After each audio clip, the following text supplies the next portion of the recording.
Hi guys, in this video we will see how we can get sequential numbers without dragging. So as you can see in the screen, the sequential numbers are the continuous numbers, for example 1 to 10. So when we get this type of small range of numbers, we can use the drag functions and get these numbers very easily. For example, if we type 1 here and then drag, so you will get all the numbers as 1, but when you click this box and click fill series, then all the numbers will get automatically updated.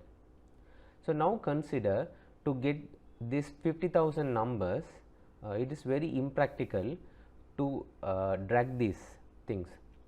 So in order to do that without dragging, to get 50,000 numbers, what we can do is press 1 here, then go to home tab, then go to fill, then click series.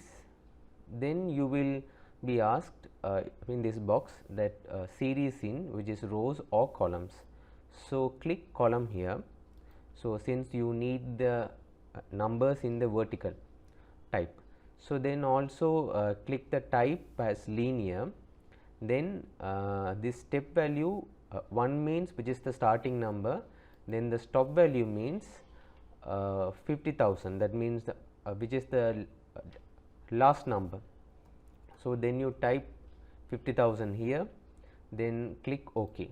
So now you get all the numbers here. So this is how you can do, this is how you can get sequential numbers without dragging.